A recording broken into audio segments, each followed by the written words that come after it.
तो जैसे कि डियर स्टूडेंट्स आप सबको पता है कि हम post R N and B S N first semester के सब्जेक्ट बायोकेमिस्ट्री के यूनिट नंबर 6 जो कि हमारे साथ एंजाइमोलॉजी है इसको हम पढ़ रहे थे और तकरीबन इसके पहले लेक्चर में हमने तकरीबन एंजाइमोलॉजी को हाफ कवर कर लिया था।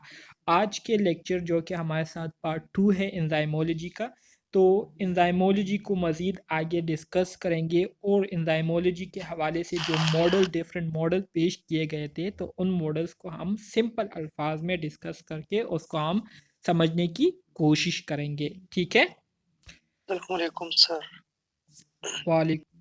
अच्छा जी, तो आज हम अपने लेक्चर की शुरुआत लॉक एंड की मॉडल से करेंगे। ठीक है, लॉक एंड की मॉडल ऑफ एंजाइम। असल में जो लॉक एंड की मॉडल ऑफ एंजाइम है तो इस मॉडल में एंजाइम के हवाले से जो ख़ास बात की गई थी वो ये की गई थी कि हमारे साथ जो एंजाइम होते हैं, ठीक है, तो ये एंजाइम जो है इसके स्ट्रक्चर में किसी किस्म की चेंजेस जो है नहीं आती और इसी तरह से जिस तरह से ग्लव जो है हम अपने एक ख़ास हाथ के लिए जो है ख़ास शेप का ग्लव होता है, ठीक है, बिल्कुल इसी तरह से ख़ास एंजाइम के लिए जो है हमारे पास क्या होते हैं, हमारे साथ ख़ास सबस्ट्रेट होते हैं। ठीक है, मतलब हर सबस्ट्रेट के लिए एक ख़ास एंजाइम होता है और वो एंजाइम जो है सिर्फ उसी सबस्ट्रेट पर काम करता है और उसके अलावा कोई दूसरे सबस्ट्रेट को वो इफ़ेक्ट नहीं कर सकता, वो दूसरे सबस्ट्रेट को प्रोडक्ट में कन्वर्ट नहीं कर सकता।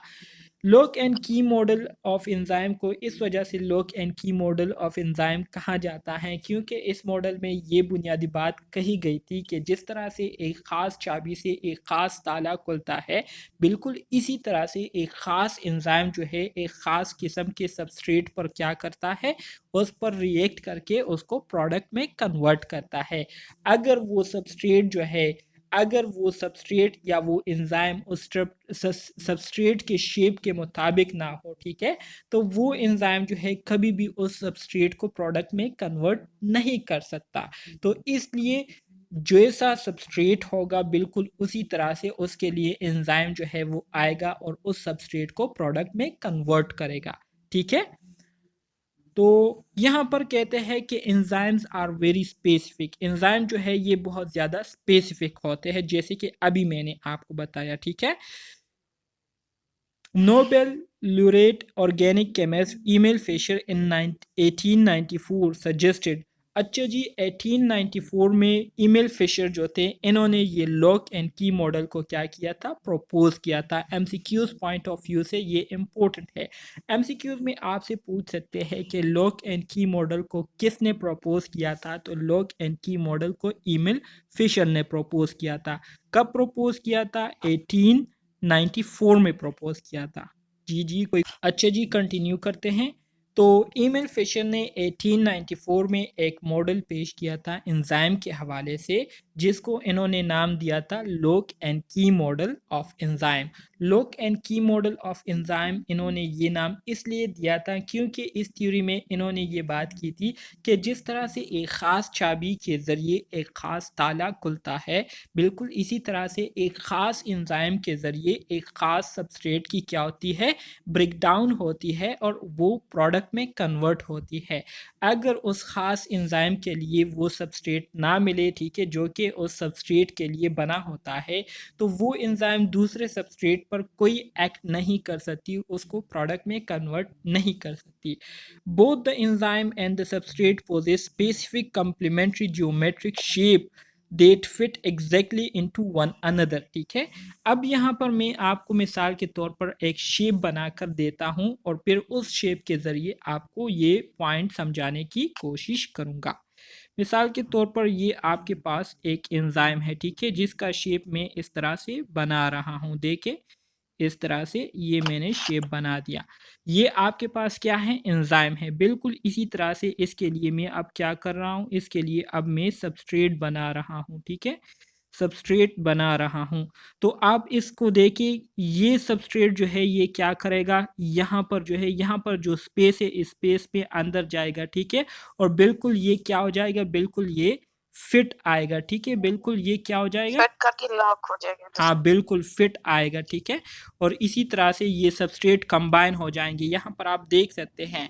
तो यहाँ पर इन्होंने ये बात की थी कि दोनों एंजाइम और सबस्ट्रेट का जो शेप होगा वो क्या होगा? बिल्कुल ख़ास होगा, सेम होगा और इसी तरह से ये दोनों जब एक-दूसरे के साथ रिएक्शन करेंगे, तो रिएक्शन के दौरान ये कंप्लीटली एक-दूसरे पर बिल्कुल फिट आएँगे। जैसे कि एक ख़ास ताले के लिए एक ख़ास चाबी होती है और सिर्फ़ वही चाबी जो है उसमें जो है क्या करती है, एंटर होकर उस ताले को खोलती है। बिल्कुल इसी तरह से ख़ास एंजाइम के लिए सबस्ट्रेट होता है जो कि उसके साथ फ़िक्स होकर मुकम्मल फिट होकर क्या करती है, सबस्ट्रेट को प्रोडक्ट में कन्वर्ट करती है, ठीक है?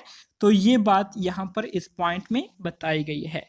फिर मज़ीद आगे कहते हैं कि however while this model explain enzyme specificity, it fails to explain the stabilization of the transition state that enzyme achieve, ठीक है? इस मॉडल में असल में जो बात की गई थी वो ये की गई थी कि एक ख़ास एंजाइम जो है वो एक ख़ास सबस्ट्रेट के साथ रिएक्शन करेगा और इस रिएक्शन के दौरान एंजाइम की जो शेप है उसमें किसी किस्म की भी चेंजेस नहीं आएंगी, ठीक है? चाहे वो वक्ती तौर पर क्यों ना हो, लेकिन एंजाइम में किसी किस्म की चेंजेस नहीं आएंगी और एंजाइम जो है एक ख़ास सबस्ट्रेट के साथ फिट होकर उसको प्रोडक्ट में कन्वर्ट करेगी। तो इन्होंने ये थ्योरी पेश की थी जिसकी बहुत ज़्यादा इम्पोर्टेंस थी, जिसको लोगों ने बहुत ज़्यादा फॉलो भी किया था। लेकिन इस थ्योरी ने जो है इस बात की कोई वजाहत नहीं की थी कि एंजाइम जब सबस्ट्रेट के साथ एक बॉन्ड बनाता है, एंजाइम सबस्ट्रेट कॉम्प्लेक्स बनता है, ठीक है? तो इस दौरान एंजाइम जो है अपने शेप में एक वक्ती तौर पर क्या करती है, ट्रांजिशन लाती है, चेंजेस लाती है ताकि उस सबस्ट्रेट को प्रोडक्ट में कन्वर्ट करे। तो इस बात की जो है इन्होंने वजाहत नहीं की थी जिसकी वजह से ये जो है इस बात को वाज़े करने में क्या हुई थी, फेल हुई थी। फिर इसके बाद एक दूसरे केमिस्ट थे, ठीक है, जिन्होंने एंजाइम के हवाले से एक दूसरी थ्योरी जो है पेश की थी, दूसरा मॉडल जो है वो पेश किया था जिसको इंड्यूस फिट मॉडल कहते हैं, ठीक है? जिसका नाम क्या है? इंड्यूस फिट मॉडल है। इस मॉडल को 1958 में डेनियल खुशलैंड ने क्या किया था? पेश किया था और ये वही लॉक एंड की मॉडल था, लेकिन इस मॉडल को जो है डेनियल खुशलैंड ने थोड़ी सी इसमें चेंजेस की, ठीक है?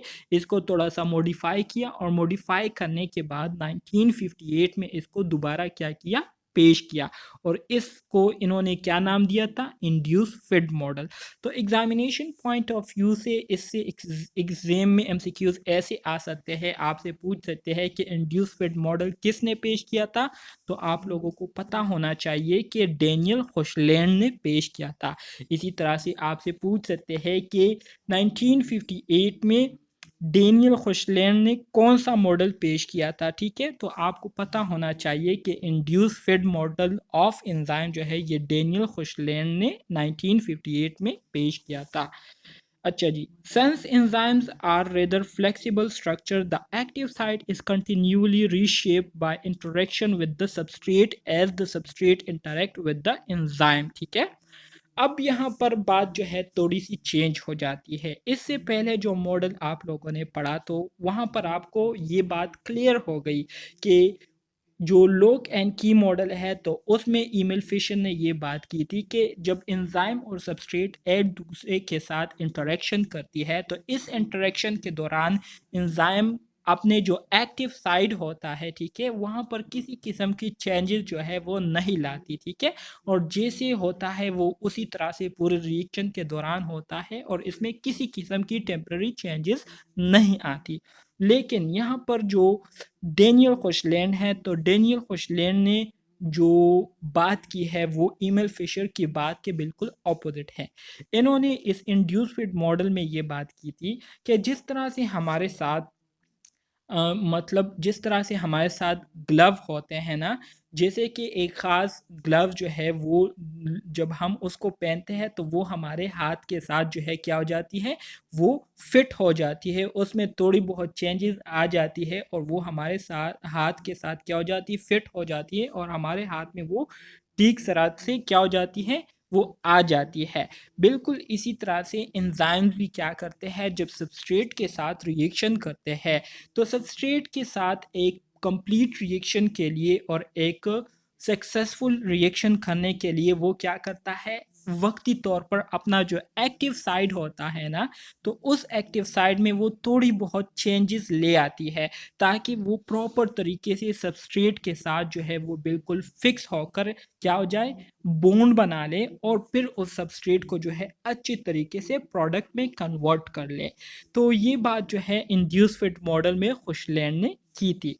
एज अ रिजल्ट जिसके नतीजे में the substrate does not simply bind to a rigid active side, the amino acid chain that make up the active site are molded into the precise position that enable the enzyme to perform its catalytic function। वही बात है जो कि अभी मैंने आपको कही।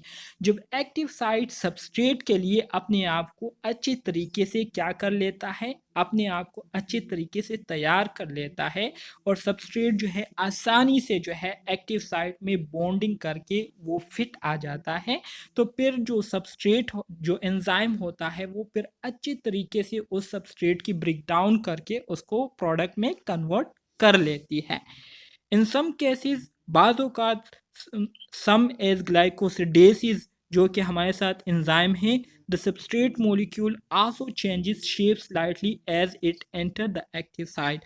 बाज़ों का जैसे कि ग्लाइकोसिडेसिस में हमारे साथ जो सबस्ट्रेट मॉलिक्यूल होता है जिसमें ग्लूकोज जो है ये वो सबस्ट्रेट मॉलिक्यूल होता है, वो भी कभी कभी क्या करता है, अपने शेप को चेंज करती है ताकि वो प्रॉपर तरीके से एक्टिव साइट के साथ बॉन्डिंग बना ले और प्रॉपर तरीके से उसकी ब्रेक डाउन हो जाए। तो ये वो इम्पोर्टेंट बात है जो कि खुशलैंड ने अपनी इंड्यूस फूड मॉडल में की थी। लॉक एंड की मॉडल के हवाले से आप लोगों ने ये एग्जांपल याद रखना है कि जिस तरह से एक ख़ास चाबी के ज़रिए हम एक ख़ास ताला खोलते हैं, ठीक है, बिल्कुल इसी तरह से एक ख़ास एंजाइम जो है एक ख़ास सबस्ट्रेट को क्या करता है, उसकी ब्रेक डाउन करता है। जबकि इंड्यूस फिट मॉडल के हवाले से आप लोगों ने ये एग्जांपल याद रखनी है कि जिस तरह से ग्लव हम जब वैसे होता है विदाउट, जब हम उनको हमने उनको ना पहना हो तो उसकी शेप एक जैसी होती है, लेकिन जब हम उसको पहन लेते हैं तो वो हमारे हाथ की शेप को क्या कर लेता है, इख्तियार कर लेता है। तो बिल्कुल इसी तरह से जब एंजाइम सबस्ट्रेट के साथ रिएक्शन करती है तो वो उस सबस्ट्रेट के लिए अपने आप को क्या कर लेती है, सबस्ट्रेट के लिए अपने आप को थोड़ा सा अरेंज कर देती है ताकि प्रॉपर तरीके से सबस्ट्रेट जो है एक्टिव साइट के साथ बॉन्डिंग कर ले और फिर उस सबस्ट्रेट की जो है मुकम्मल तौर पर ब्रेकडाउन होकर उसको प्रोडक्ट में कन्वर्ट करे। तो इस वजह से एंजाइम क्या करता है, अपनी शेप या एक्टिव साइट में थोड़ी सी क्या करती है, मॉडिफिकेशन करती है। तो ये बात आप लोगों ने याद रखनी है। समझ आ गई इसकी? सर आगे सर ये बताइए कि इंड्यूस मॉडल फिट क्यों हुआ था, मुझे इसकी समझ नहीं आई। मतलब ये शेप चेंज कर लेता है इस वजह से? इंड्यूस फिट मॉडल को इंड्यूस फिट मॉडल इसलिए कहते हैं क्योंकि इसमें एंजाइम क्या करता है, इसमें एंजाइम सबस्ट्रेट को देखकर सबस्ट्रेट के शेप के मुताबिक अपने आप को थोड़ा सा रीअरेंज करती है, ठीक है, और अपने आप को क्या करती है, थोड़ा सा मॉडिफाई करती है टेम्परेरी तौर पर ताकि सबस्ट्रेट जो है वो बेहतर तरीके से क्या कर ले, उस एंजाइम के साथ बॉन्डिंग कर ले, उस एंजाइम के एक्टिव साइट के साथ बॉन्डिंग कर ले। और जब इस तरह से होता है तो फिर एक्टिव साइट जो है और बेहतर तरीके से उस सबस्ट्रेट की ब्रेक डाउन करके उसको प्रोडक्ट में कन्वर्ट करती है, ठीक है। तो इस वजह से इसको इंड्यूस फिट मॉडल कहते हैं कि इसमें जो एंजाइम होता है वो अपने एक्टिव साइट को क्या करता है, फिट करता है, रीअरेंज करता है सबस्ट्रेट के लिए, ठीक है।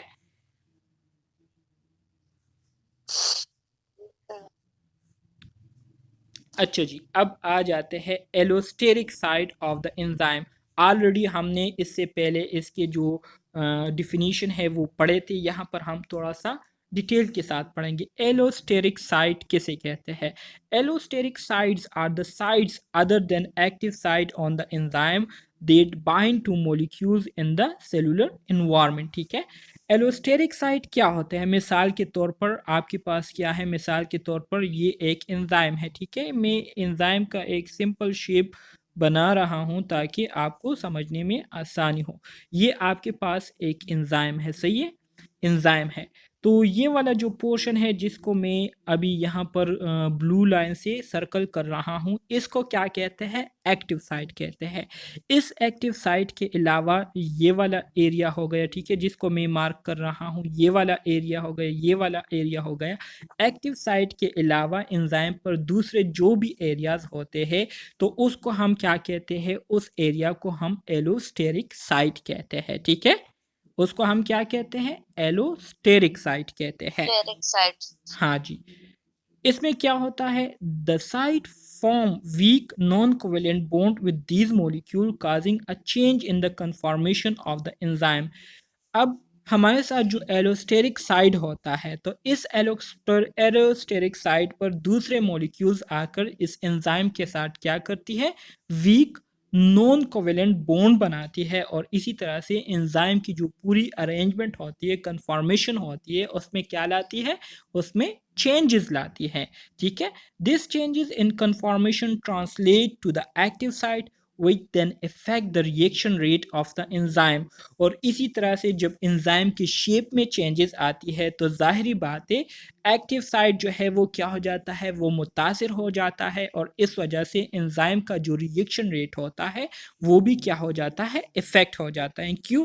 क्योंकि अभी आप लोगों ने पढ़ा कि हर एंजाइम जो है एक ख़ास सबस्ट्रेट के साथ क्या करती है? रिएक्शन करती है। सो अगर एंजाइम जो है उसके एरोस्टेरिक साइड पर दूसरे मॉलिक्यूल्स ने बॉन्डिंग की हो तो ज़ाहिरी बात है इसकी शेप जो है बहुत ज़्यादा मुख्तलिफ हो जाएगी, जिसकी वजह से ये सबस्ट्रेट के साथ रिएक्शन नहीं कर पाएगी प्रॉपर तरीके से। तो इस वजह से जो रिएक्शन रेट होगा एंजाइम का वो क्या होगा? इफेक्ट होगा, मुतासिर होगा, ठीक है? Allosteric interaction can both inhibit and activate enzymes and are a common way that enzymes are controlled in the body, ठीक है? इसी तरह से एलोस्टेरिक साइट का या एलोस्टेरिक इंटरेक्शन का फ़ायदा भी होता है और नुकसान भी होता है, ठीक है? मतलब यह है कि एलोस्टेरिक इंटरेक्शन इस वजह से होती हैं क्योंकि इसकी जब इंटरेक्शन होती है तो इसकी वजह से अगर एंजाइम को अपने फंक्शन रोकने की ज़रूरत हो तो एंजाइम जो है वो इनहिबिट कर जाता है, वो क्या हो जाता है? अपने फंक्शन को रोक लेता है, स्टॉप कर लेता है, फिर रिएक्शंस नहीं करता। और अगर एंजाइम को रिएक्शंस की ज़रूरत हो तो जब एलोस्टेरिक साइट पर कोई मॉलिक्यूल अटैच हो जाता है, बॉन्डिंग बना लेता है तो इससे एंजाइम एक्टिवेट हो जाता है, ठीक है? और इस तरह से वो अपने जो फंक्शन है उसको कंटिन्यू करता है और उसको करता रहता है। और ये हमारे साथ एक कॉमन वे है, एक कॉमन तरीका है जिसके ज़रिए एंजाइम जो है वो बॉडी में अंडर कंट्रोल में रहती है, ठीक है? अगर एलोस्टेरिक साइट ना होता और एलोस्टेरिक इंटरेक्शन ना होती तो फिर एंजाइम जो है बग़ैर ज़रूरत के जो है वो सबस्ट्रेट की ब्रेक डाउन करता, बग़ैर ज़रूरत के एनर्जी को प्रोड्यूस करता और इससे हमारी बॉडी का जो होम्योस्टेटिक स्टेटस है वो क्या हो जाता? वो डिस्टर्ब हो जाता, वो अनबैलेंस हो जाता। तो इस वजह से एलोस्टेरिक इंटरेक्शन का होना बहुत ज़्यादा ज़रूरी होता है, सही है? अच्छा जी, अब जी जी सॉरी इंटरप्ट कर रही हूँ। होमोस्टेटिक मींस होमो मतलब सेम कंडीशन जो कि बैलेंस में होता है। होम्योस्टेटिक, होम्यो मतलब सेम, स्टेटिक मतलब स्टेटस। सो होम्योस्टेटिक कंडीशन जो है फिर वो क्या हो जाता है? डिस्टर्ब हो जाता है। तो इस वजह से एलोस्टेरिक इंटरेक्शन का फ़ायदा ये होता है कि ये हमारे बॉडी में एंजाइम्स की जितने भी एक्टिविटीज़ होती है तो उसको अंडर कंट्रोल में रखती है। अगर ये एलोस्टेरिक इंटरेक्शन ना होती तो फिर एंजाइम जो है वो बॉडी में हमारे कंट्रोल में ना होते और वो बग़ैर ज़रूरत के काम करता और इससे हमारे बॉडी का जो बैलेंस इन्वायरमेंट है वो क्या हो जाता? अनबैलेंस हो जाता, डिस्टर्ब हो जाता। मज़ीद आगे बढ़ते हैं कोफैक्टर की तरफ। कोफैक्टर क्या है? ऑलरेडी मैंने आपको बताया था। Some enzymes require non protein molecule called cofactor to bound for activity. कुछ एंजाइम ऐसे होते हैं जिनको नॉन प्रोटीन मॉलिक्यूल की ज़रूरत पड़ती है अपने फंक्शंस को परफॉर्म करने के लिए। अब वो नॉन प्रोटीन मॉलिक्यूल क्या होते हैं, जिसके ज़रिए एंजाइम एक्टिवेट होकर अपने फंक्शंस को परफॉर्म करता है, उन नॉन प्रोटीन मॉलिक्यूल्स को कोफैक्टर्स कहते हैं, जिसमें आपके पास इनऑर्गेनिक मॉलिक्यूल्स आ जाते हैं, जिसमें मेटल्स आयन हो गए, आयरन सल्फर क्लस्टर्स हो गए। ऑर्गेनिक कंपाउंड में आपके पास फ्लेविन हो गई, फ्लेविन मतलब FAD, ठीक है, फ्लेविन एडेनिन डाइन्यूक्लियोटाइड हो गए, NAD हो गया, निकोटिनामाइड डाइन्यूक्लियोटाइड हो गए, ठीक है। इसी तरह से हीम हो गई, haemoglobin. Prosthetic group, prosthetic group क्या है, which are tightly bound to an enzyme, ठीक है। प्रोस्टेटिक ग्रुप जो है ये वो ग्रुप होता है जो कि टाइटली क्या करती है, बॉन्ड बनाती है एंजाइम्स के साथ। को enzymes which are released from the enzyme active site during the reaction। Coenzyme क्या होते हैं, कोएंजाइम ये वो एंजाइम होते हैं जो कि रिएक्शन के दौरान एक्टिव साइट से क्या होते हैं, रिलीज होते हैं, उससे रिलीज होते हैं, ठीक है। जिसमें आपके पास NADH आ जाता है, ठीक है, NADPH आ जाती है, निकोटिनामाइड डाइन्यूक्लियोटाइड फॉस्फेट, ठीक है। इसी तरह से एडिनोसिन ट्राइफॉस्फेट आ जाती है, जिसको हम सिंपल अल्फाज में ATP कहते हैं, या energy currency of the cell कहते हैं, ठीक है, energy currency of the cell, ठीक है। ये हाईली एनर्जेटिक मॉलिक्यूल होता है हमारे बॉडी में। जब हमारी बॉडी को एनर्जी की ज़रूरत होती है तो यही ATP मॉलिक्यूल्स की ब्रेकडाउन होकर ये कन्वर्ट हो जाती है किस चीज़ में, ADP में, और इसी तरह से AMP में कन्वर्ट हो जाती है, ठीक है। तो ये हमारे साथ हाईली एनर्जेटिक मॉलिक्यूल होते हैं। समझ आ रही है मेरी बात आपको? जी सर। अच्छा जी, मज़ीद आगे बढ़ते हैं। एपो एंजाइम, एपोजाइम किसे कहते हैं, या एपोप्रोटीन। एपो एंजाइम्स वो एंजाइम्स होते हैं that require a cofactor but do not have one bound, are called apoenzyme या एपोप्रोटीन। एपोजाइम जो है ये वो एंजाइम होते हैं जिसको कोफैक्टर की ज़रूरत तो होती है, लेकिन ये उसके साथ बॉन्डिंग नहीं बनाती। तो ऐसे कोफैक्टर्स को हम क्या कहते हैं, ऐसे कोफैक्टर्स को हम एपोजाइम कहते हैं या एपोप्रोटीन कहते हैं, ठीक है। होलो एंजाइम किसे कहते हैं, होलो एंजाइम ये वो एपो एंजाइम होते हैं, ठीक है, जो कि क्या होते हैं, टुगेदर विद इट कोफैक्टर, जो कि अपने कोफैक्टर के साथ कंबाइन होते हैं, बॉन्ड बनाती है, और इस वजह से इसको हम क्या कहते हैं, इसको हम होलो एंजाइम कहते हैं। This is the active form. जब होलो एंजाइम से मुराद ये है apo enzyme together with a cofactor, जब एपो एंजाइम जो है एंजाइम के साथ बॉन्डिंग बनाती हैं, ठीक है। तो इसकी वजह से हमारे साथ जो एंजाइम मॉलिक्यूल होता है वो एक्टिव हो जाता है, वो अपने फंक्शंस के लिए क्या हो जाता है, एक्टिवेट हो जाता है। तो ऐसे एपो एंजाइम जो कि अपने कोफैक्टर के साथ बॉन्ड बनाकर एंजाइम को क्या करती है, एक्टिवेट करती है, ठीक है, उसको चालू करती है। तो ऐसे एंजाइम को या एपो एंजाइम को हम होलो एंजाइम कहते हैं, ठीक है।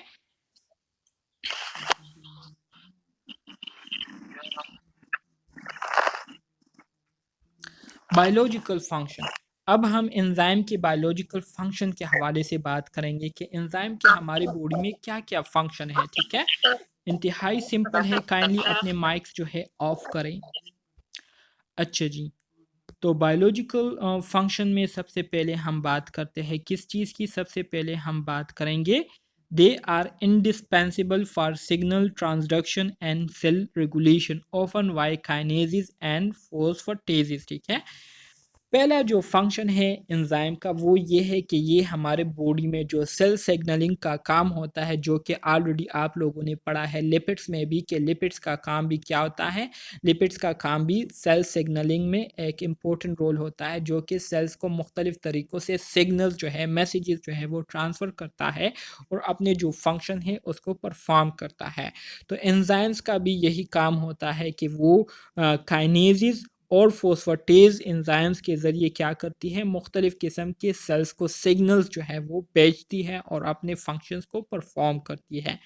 दूसरा फंक्शन इसका ये है कि they also generate environment, they also generate movement with myosin hydrolysing ATP to generate muscle contraction, ठीक है। ये क्या करती है, एंजाइम्स के ज़रिए मुख्तलिफ़ किस्म की मूवमेंट भी क्या होती है, जनरेट होती है। मतलब ये है कि एंजाइम जो कि हमारे मसल में प्रोटीन रहते हैं जिसको हम मायोसिन कहते हैं, तो उस मायोसिन के साथ जब ये एंजाइम क्या करते हैं, रिएक्शन करते हैं, तो उसको एनर्जी में कन्वर्ट करती है, एटीपी में जो है उसको कन्वर्ट करती है, और वही एटीपी जो है वो कन्वर्ट हो जाती है ADP plus phosphate group plus AMP में, जिसकी वजह से हमारे मसल्स जो है वो क्या हो जाते हैं, कंट्रैक्ट हो जाते हैं। इसी तरह से जब हमारे मसल को रिलैक्सेशन की ज़रूरत होती है तो वो फिर बिल्कुल इसी तरीके से एंजाइम एक्ट करके फिर मायोसिन की जगह दूसरे जो हमारे साथ प्रोटीन्स होते हैं उसके साथ एक्ट करके उसको रिलैक्स कर देती हैं। तो हमारे मसल में भी जो है एंजाइम का अपना एक इम्पॉर्टेंट रोल होता है। इसके साथ साथ moving cargo around the cell as part of the cytoskeleton, ठीक है।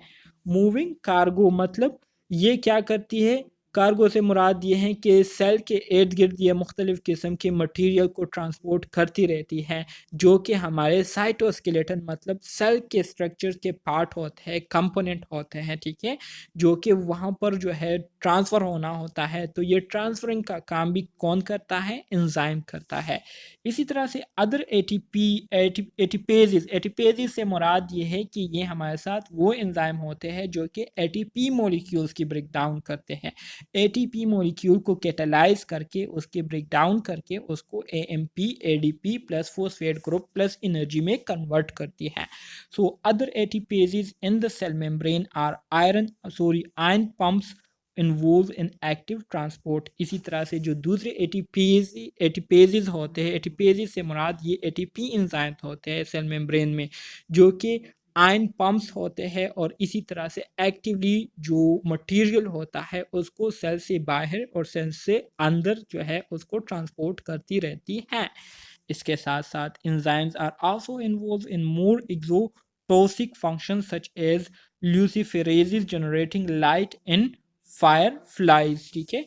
इसके अलावा एंजाइम जो है बहुत सारे इजोटॉक्सिक फंक्शन में भी क्या करता है, इंपॉर्टेंट रोल प्ले करता है। जैसे कि ल्यूसीफेरेज जो है ये हमारे साथ एंजाइम है और ये क्या करती है, जो फायर फ्लाइज होती है उसमें लाइट को प्रोड्यूस करने में इम्पोर्टेंट रोल प्ले करती है। ये फायर फ्लाइज क्या है, इसको आपने गूगल में जो है देखना है और फिर मुझे बताना है, ठीक है। ये मैं देखने वाला था लेकिन मुझसे भूल गया कि ये क्या जुगनू चीज़। नहीं होते फायरफ्लाइज? क्या? जुगनू जी सर, बिल्कुल वो रात को जब होती है तो वो उनमें ब्राइटनेस होती है। बिल्कुल बिल्कुल वही चीज़ है, लेकिन मैं कह रहा था कि आप लोग सर्च करें तो थोड़ा ज़्यादा आप लोगों को मालूम हो जाएगा। जुगनूज होते हैं। जुगनूज। अच्छा जी, viruses can also contain enzyme for infecting cells such as HIV integrase and reverse transcriptase, or for viral release from cells like the influenza virus न्यूरामिनिडेज, ठीक है। इसी तरह से हमारे साथ जो मुख्तलिफ वायरसेस है, ठीक है, जैसे कि HIV हो गया, तो इनमें भी मुख्तलिफ किस्म के एंजाइम्स पाए जाते हैं, ठीक है, जो कि सेल को इन्फेक्टेड बनाने में इम्पोर्टेंट रोल प्ले करता है। जैसे कि इंटीग्रेज हो गए, इंटीग्रेज का काम ये होता है कि ये हमारे सेल्स में एंटर होकर क्या करती है, हमारे जो डीएनए होती है उसके साथ वायरल डीएनए को क्या करती है, बाइंड करती है, कंबाइन करती है, ठीक है। और इसी तरह से फिर हमारा डीएनए से जो है फिर वायरल डीएनए आरएनए बनती है और इसी तरह से वही वायरल डीएनए आरएनए जो है हमारे दूसरे हेल्दी सेल्स में एंटर होकर उसको क्या करती है, इन्फेक्ट करती है और इसी तरह से पूरी बीमारी जो है वो जिस्म में वायरल हो जाती है। सो इंटीग्रेज हो गए। इसी तरह से रिवर्स ट्रांसक्रिप्टेज, ये वो एंजाइम होते हैं जो कि हमारे बॉडी के सेल्स के अंदर आरएनए की क्या करती है, आरएनए की रिवर्स ट्रांसक्रिप्शन करती है, आरएनए को रिवर्स कोडिंग करके उसको क्या करती है, इन्फेक्टेडली सिंथेसाइज करती है, बनाती है और हमारे सेल्स को वायरल करती है, उसको इन्फेक्ट करती है, ठीक है। इसी तरह से एमाइलेजेस एंड प्रोटीएजेस, एमाइलेजेस और प्रोटीएजेस ये भी हमारे साथ क्या है, एंजाइम्स है। इनका काम क्या होता है, ये लार्ज मॉलिक्यूल्स की ब्रेक डाउन करती है, जैसे कि स्टार्च प्रोटीन्स हो गए, ठीक है। एमाइलेज जो है ये स्टार्च की ब्रेक डाउन करती है, ठीक है, उसको क्या करती है, मुख्तलिफ छोटे पार्टिकल में कन्वर्ट करती है। प्रोटीएजेस जो है ये प्रोटीन की ब्रेक डाउन करके उसको अमाइनो एसिड में कन्वर्ट करती है स्मॉलर वंस में, so they can be absorb by the intestine, जिसको फिर हमारा इंटेस्टाइन बाद में एब्जॉर्ब करता है। Several enzyme can work together in a specific order creating metabolic pathway. इसी तरह से कुछ एंजाइम्स ऐसे भी है, ख़ास तरह के एंजाइम जो कि एक ख़ास तरीके से कंबाइन होकर मिलजुल कर क्या करती है, फंक्शंस को परफॉर्म करती है और हमारे जो मेटाबॉलिक पाथवे है उसको क्या करती है, उसको हम बात कर रहे थे एमाइलेज एंड प्रोटीएजेस के हवाले से कि एमाइलेज का काम ये होता है कि ये स्टार्च की क्या करती है, ब्रेक डाउन करके उसको छोटे छोटे हिस्सों में तकसीम करती है। इसी तरह से प्रोटीएजेस का काम ये होता है कि ये प्रोटीन्स की ब्रेक डाउन करके उसको छोटे छोटे टुकड़ों में कन्वर्ट करती है और इसको फिर हमारा जो इंटेस्टाइन है वो क्या कर लेती है, एब्जॉर्ब कर लेती है, जिससे फिर एनर्जी हासिल की जाती है। इसी तरह से several enzymes can work together in a specific order creating metabolic pathway, जो कि ऑलरेडी मैंने आप स्टूडेंट्स के साथ इसको डिस्कस कर लिया है। अब आगे बढ़ेंगे। In a metabolic pathway one enzyme take the product of another enzyme as a substrate. ठीक है, मेटाबॉलिक पाथवे में क्या होता है, बायो एनर्जेटिक्स में हम इसको काफ़ी डिटेल के साथ इंशाल्लाह पढ़ेंगे, जो कि हमारे साथ इस यूनिट के बाद यूनिट आने वाला है। तो मेटाबॉलिक पाथवे में क्या होता है, मेटाबॉलिक पाथवे ये हमारे साथ एक प्रॉपर प्रोसीजर होता है, प्रोसेस होता है, जिसमें वक्तन फ़वक्तन एक एक एंजाइम का अपना एक ख़ास रोल होता है। मिसाल के तौर पर प्रोटीएज का काम ये है कि ये प्रोटीन्स को कन्वर्ट करती है एमाइनो एसिड में। फिर इसके बाद हमारे साथ एमाइनेज आते हैं जो कि क्या करती है, एमाइनो एसिड को कन्वर्ट करती है मज़ीद छोटे छोटे हिस्सों में। फिर उसके बाद दूसरे एंजाइम आते हैं, फिर वो उन छोटे छोटे हिस्सों में उसको लेकर मज़ीद छोटे छोटे हिस्सों में तकसीम करती है। तो इस तरह से ये एक पूरा मेटाबॉलिक पाथवे जो है ये होता रहता है। ठीक है, तो फर्स्ट एंजाइम का जो प्रोडक्ट होता है वही प्रोडक्ट जो है दूसरे एंजाइम का क्या होता है, सबस्ट्रेट होता है। मतलब दूसरा एंजाइम उसी प्रोडक्ट को लेकर उसको मज़ीद क्या करता है, प्रोडक्ट्स में कन्वर्ट करता है। फिर वही तीसरा प्रोडक्ट जो है वो फिर तीसरे एंजाइम का क्या होता है, सबस्ट्रेट होता है और वो उसको मज़ीद क्या करता है, छोटे छोटे टुकड़ों में कन्वर्ट करता है। So after the catalytic reaction, जब ये कैटालिटिक ब्रेकडाउन का रिएक्शन हो जाता है तो इसके बाद हमारे साथ जो प्रोडक्ट्स बने होते हैं वो pass on to the another enzyme, दूसरे एंजाइम जो है वो उसको ले लेते हैं। ठीक है, विदाउट एंजाइम, बगैर एंजाइम के metabolism would neither progress through the same steps nor be fast enough or serve the needs of the cells। ठीक है, अब अगर हमारे बॉडी में ये एंजाइम ना हो, ठीक है, तो इन एंजाइम्स की गैर मौजूदगी में ये स्टेप्स जितने भी हो रहे होते हैं तो ये फिर इतनी तेज़ी के साथ, इतनी रफ्तार के साथ जल्दी जल्दी नहीं हो सकते और ना ही हमारे सेल्स को उनकी ज़रूरत के मुताबिक टाइम पर फिर एनर्जी जो है प्रोवाइड कर सकती है।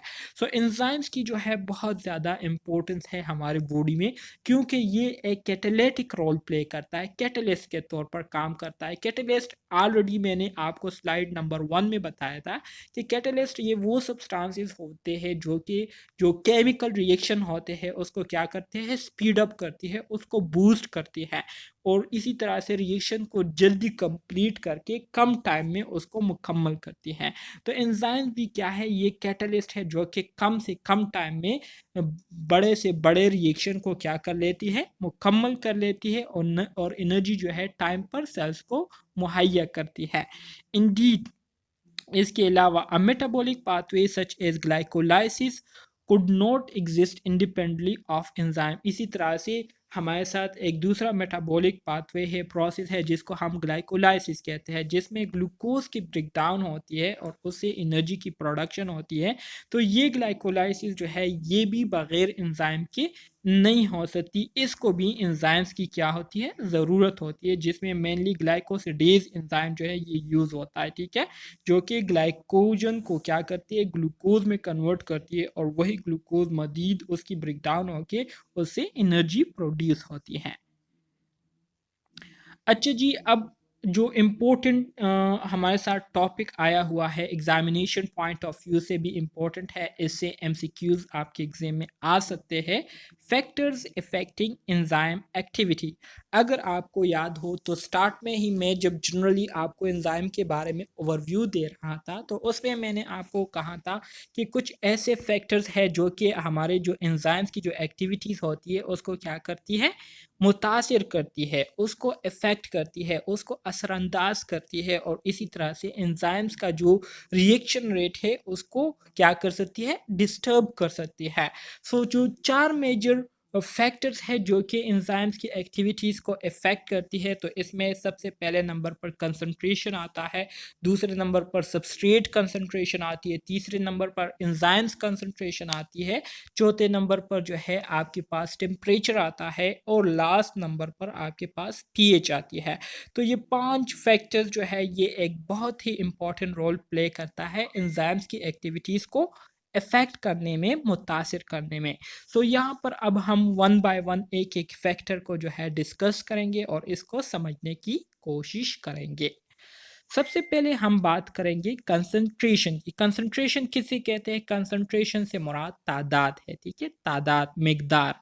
सो changing the concentration of a substance only affect the rate of reaction if it is the limiting factor, that is it the factor that is stopping a reaction from proceeding at a higher rate। ठीक है, कहते हैं कि हमारे साथ जो concentration होती है तो कंसंट्रेशन को अगर हम किसी सबस्ट्रेट किसी सब्सटेंस की कंसंट्रेशन को हम चेंज करते हैं तो इस कंसंट्रेशन की चेंजिंग की वजह से सिर्फ हमारे साथ रिएक्शन का जो रेट होता है, रिएक्शन की जो रफ्तार होती है वो क्या होती है, वो मुतासिर होती है अगर हमारे साथ फैक्टर क्या हो, लिमिटेड हो। ठीक है, एक ख़ास हद तक हम कंसंट्रेशन को चेंज कर लेते हैं तो इसकी वजह से हमारे साथ जो रिएक्शन का रेट होगा वो क्या होगा, वो इफ़ेक्ट हो जाएगा, मुतासिर हो जाएगा। ठीक है, मिसाल के तौर पर एंजाइम्स जो है आपके पास क्या है, एंजाइम्स की तादाद आपके पास 50 है, मतलब 50 एंजाइम्स है आपके पास और सबस्ट्रेट की कंसंट्रेशन आपने क्या कर ली है, 500 कर ली। तो सबस्ट्रेट की कंसंट्रेशन ज़्यादा होने की वजह से और एंजाइम्स की जो तादाद है कम होने की वजह से एंजाइम्स पर प्रेशर होगा। तो एंजाइम जो है अपना काम तो करेगा लेकिन जो रिएक्शंस हो रही होंगे तो उसका जो रफ्तार होगी वो इतनी ज़्यादा तेज़ नहीं होंगी क्योंकि जो कंसंट्रेशन है सबस्ट्रेट की वो एंजाइम की कंसंट्रेशन से ज़्यादा है। ठीक है, तो एंजाइम जो है रिएक्शंस को कंप्लीट तो करेगा लेकिन वो फिर क्या करेगा, उसमें टाइम लेगा। तो यहाँ पर आप लोग देख सकते हैं कि कंसंट्रेशन में चेंजेस की वजह से एंजाइम की जो एक्टिविटी है वो क्या हो गई, मुतासिर हो गई। ठीक है, if it is the limiting factor, increasing concentration will increase the rate of reaction up to a point।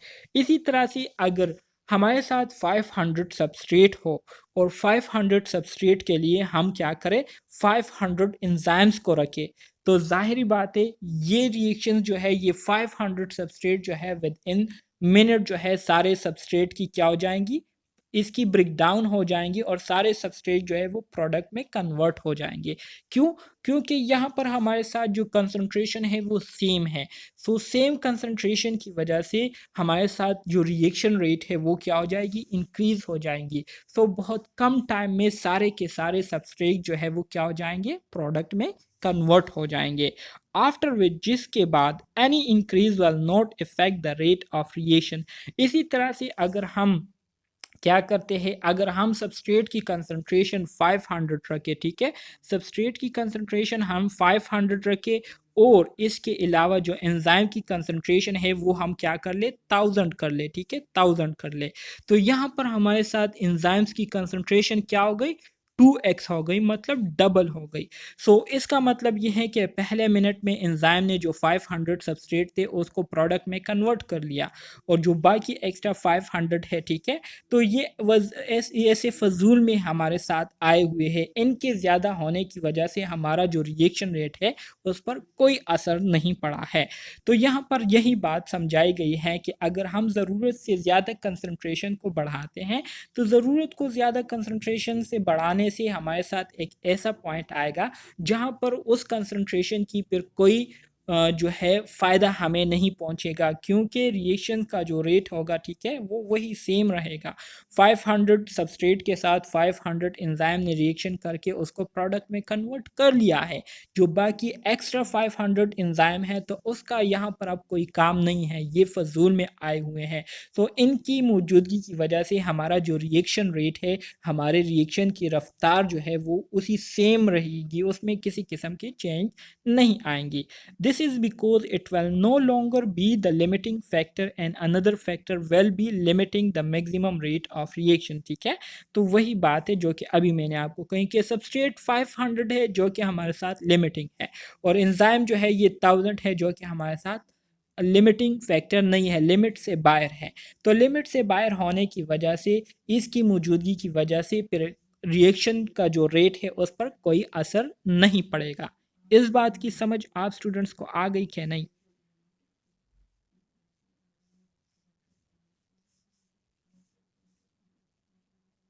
Hello, sir एक रिवीजन करेंगे तो समझ आ जाएगी। ठीक है ठीक है। जी बाकी सर। स्टूडेंट्स कहाँ पर है, सो गए क्या? सर सुन रहे हैं। अच्छा नहीं जी, सर तो नहीं है। सही सही सही, थोड़ा रिस्पॉन्स कंप्लीट नहीं है। दे रहे थे तो इस वजह से मैं समझा थोड़ा कि आप लोग सो गए हैं। समझने में नहीं आ रहा सर। की कोशिश कर रहे हैं। समझ में नहीं आ रहा, इसमें मुश्किल की क्या बात है, मुझे ये बताएं। मैंने सिंपल अल्फाज